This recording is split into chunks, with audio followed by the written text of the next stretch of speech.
ප්‍රණීත භෝජන කීයක් තියෙනවද? 9යි. නව පනීත භෝජනානි සෙය්‍යතිදං අනුජානාමි භික්කවේ නව පනීත භෝජනානි සෙය්‍යතිදං සප්පි නවනීතං තේලං මధు පානිතං මච්චෝ මන්සං කීරං දදි සප්පි ගිතෙල් නවනීතං වෙඬරු දන්න කට්ටිය අතුස්සන බලන්න. එක්කෙනයි දාන්නේ. දෙන්නයි. මොනවද? බටර් දන්න කට්ටිය අතුස්සන. බටර් දන්න කට්ටිය මම බලපන් සුද්දගේ ළමයි. හරිද? වෙඬරු දන්නේ බටර් දන්නවා. බොල බටර් කියන්නේ සිංහල වෙඬරු. සිංහල දන්නේ සුද්දන්ගේ ළමයි. කලවන් ජාතිය. දරුවනේ වෙඬරු සදසි හදවත. ඒ කියන්නේ මොකද්ද? හදවත බටර් වගේ උණු වෙන. බටර් ටක් ගාලා උණු වෙනව නේද? නිකන් එළිය තිබ්බත් උණු වෙනවනේ. අන්න ඒ වගේ හදවත උණු වෙන නිසා ඒකට උපමා කරනවා බටර් වගේ. දැන් බටර් වගේ හදවතක් කිව්වොත් මොකද වෙන්නේ? ඈ? කොළ කියනවද? දන්නව නේද? මොකද්ද? දන්නේ? ඇයි බං හදවත් වල බටර් ගාපු කියලා එකක් තියෙනව නේද? ඒ කියන්නේ මොකද? හදවත උණු වෙන ටක් ගාලා කෙල්ලෙක් දැක්කාම. ඒක කියන්නේ. බොලා සින්දු අහලා තියෙන ඒක දන්නෙත් නෑ. මට ওই බස් එකේ යන ගමන් ඇහෙන ඒවා. හරිද? වාහනේ යන ගමන් ඇහෙනවද? ඒ ඇහෙනකොට ටක් ගාලා මං අතීතයේ හොඳට සින්දු ਵਿਚාරය කරපු කෙනෙක්. ඒතර මට ටක් ගාලා තියෙනවා මෙතන මේ බටර් වගේ. එහෙනම් වෙඬරු සදිසි උණු වෙන හදවත. ඒකම තමයි දැන් කියන්නේ මොකද්ද? හදවත් වල බටර් ගාපු. හිරි වැටෙන්න බැලුම් දාපු. ඔව්. මොකකුණත් මොන කාලේ වුණත් අප්ඩේට් වෙලා ඉන්න ඕන. දැන් නම් දන්නේ බණ කියන්නත් බෑනේ එතකොට. හරි. දැන් මොකද වෙන්නේ? අන්න මේ ස්වාමීන් වහන්සේලා සප්පි නවනීතං ගැන කිව්වේ. සප්පි ගිතෙල් නවනීතං වෙඬරු තේලං දුන් තෙල් වගේ හොඳ තෙල් වර්ග. දුන් තෙල් බත් කියලා කියන්නේ හොඳම බත් జాතියක් නේ. ඔය දන්සල් එහෙම දෙන්නේ දුන් තෙල්. ඊට පස්සේ සප්පි නවනීතං තේලං මధు මීපැණි සප්පි නවනීතං තේලං මధు පානිතං උක්කකුරු. පානිතං කියන්නේ උක්කකුරු. මච්චං දියමස්. ඒ කියන්නේ මාළු. මන්සෝ ගොඩමස්. කීරං කිරි. දදි දී කිරි.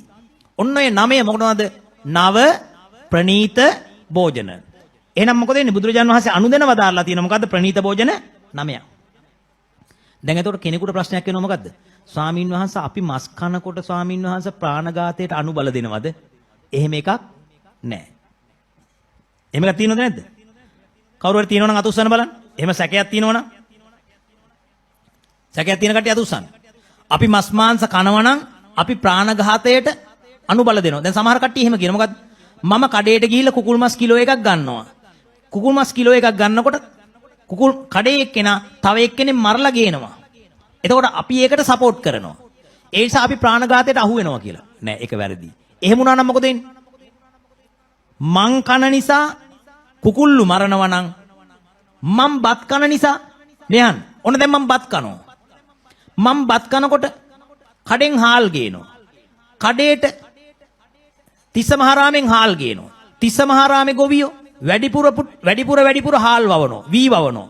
වී වවනකොට වී වගාවේ ඉන්නෝ මොනවද? සලබයෝ. කීඩෑවෝ. දැන් ඒකේ වගා කරන ගොවියා හාක්‍රෝස් පටාස් ගහනවා. මොකටද? කීඩෑවා සුවපත් වේවා. සලබයා දුකින් මිදෙත්වා. උදේ මේ හාක්‍රෝස් පටාස් ගහන්නේ සුවපත් වේවා. වල මැරෙන්න ගහන්නේ.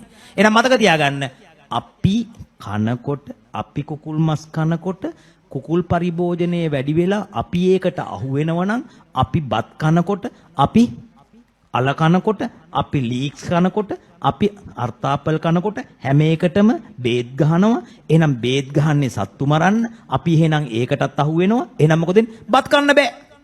අල කන්න බෑ. ලීක්ස් කන්න බෑ. කන්න පුළුවන් මොනවද? දත් මිටි. එහෙනම් මතක තියාගන්න ගොංකමට කියන්න එපා. තථාගත දේශනාව නිවැරදිව බලන්න. පොයින්ට් එකට හරියට පොයින්ට් එකට බලන්න. බුදුහාමුදුරුවෝ ඒ වගේ මේ අහගන්න මුග්ධ කතා කිව්වේ නෑ. මොකද්ද කිව්වේ? කර්මය අතීතයට පනවන්න බෑ. කර්මය වර්තමාන අකුසල සිතේ චේතනාව අකුසලය කාටවත් අතීතයට පනවන්න බෑ. දැන් මම කනකොට සතා මරලා තියෙන ඊයේ.